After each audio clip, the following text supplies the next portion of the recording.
आज का सवाल सीधे दिल से जुड़ा है। ईद उल फितर को आखिर मीठी ईद क्यों कहा जाता है?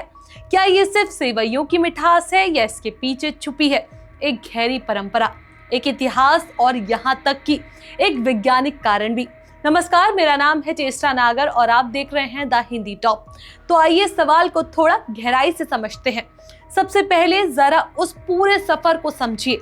रमजान एक महीना जहाँ सुबह से शाम तक रोजा रखा जाता है, ये सिर्फ भूखे प्यासे रहने का नाम नहीं है, बल्कि सेल्फ डिसिप्लिन, डिटॉक्स और माइंड कंट्रोल का भी एक तरीका है। जब इंसान पूरे दिन खाना पीना छोड़ देता है तो शरीर एक अलग मोड में चला जाता है, जिसे साइंस में मेटाबॉलिक स्विच कहा जाता है।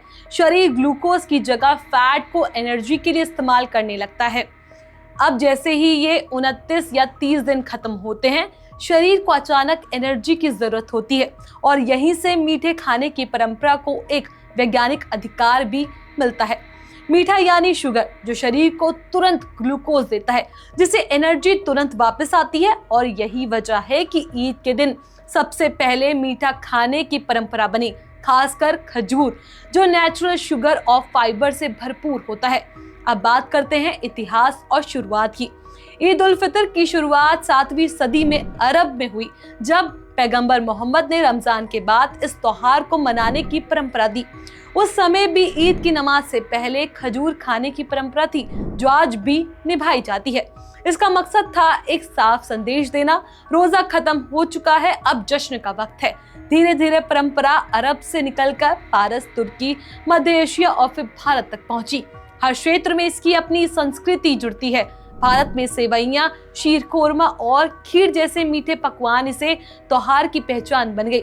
यानी मीठी ईद सिर्फ धार्मिक नहीं, बल्कि सांस्कृतिक विकास का भी नतीजा है। अब आते हैं बिलीफ्स यानी मान्यताओं का पहलू। इस्लाम में ईद उल फितर सिर्फ एक त्योहार नहीं, बल्कि शुक्र और माफी का दिन माना जाता है। माना जाता है कि रोजे के दौरान की गई इबादत और रोजे का इनाम इस दिन मिलता है। इसलिए इस दिन दिल में कड़वाहट नहीं, बल्कि मिठास होनी चाहिए, रिश्तों में भी और व्यवहार में भी। इसलिए लोग गले मिलते हैं, पुराने गिले शिकवे भुलाते हैं और ईद मुबारक कहते हैं। यानी मिठास सिर्फ खाने में नहीं, बल्कि दिलों में भी होनी चाहिए। यही इस त्योहार की असली सोच है। अब अगर खाने की बात करें तो सेवइयां, शीर खोरमा, खीर, शाही टुकड़ा, ये सब सिर्फ स्वाद के लिए नहीं, बल्कि शेयरिंग कल्चर का हिस्सा है। जब आप किसी के घर जाकर मीठा खाते हैं, किसी को खिलाते हैं, तो आप सिर्फ खाना नहीं, बल्कि खुशियां बांट रहे होते हैं। और एक बेहद अहम परंपरा, ज़कात उल फितर, ईद से पहले दान देनी जरूरी होती है, ताकि कोई भी इंसान इस खुशी से वंचित न रहे।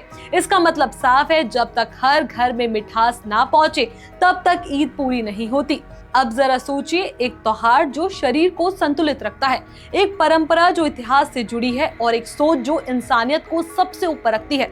तो क्या मीठी ईद सिर्फ एक नाम है, या ये उस पूरी फिलॉसफी का प्रतीक है जहां मिठास सिर्फ स्वाद नहीं, बल्कि जीने का तरीका बन जाती है? अगली बार जब आप सेवइयां खाए या किसी को ईद मुबारक कहे, तो याद रखिए, ये सिर्फ एक त्योहार नहीं, बल्कि दिलों को मीठा रखने का मौका है। अपनी राय हमें नीचे कमेंट सेक्शन में जरूर बताएं। ऐसी और भी वीडियोस के लिए आप हमारे चैनल द हिंदी टॉप को सब्सक्राइब कर लें। इसके अलावा आप हमें एक्स, फेसबुक और इंस्टाग्राम पर भी फॉलो कर सकते हैं।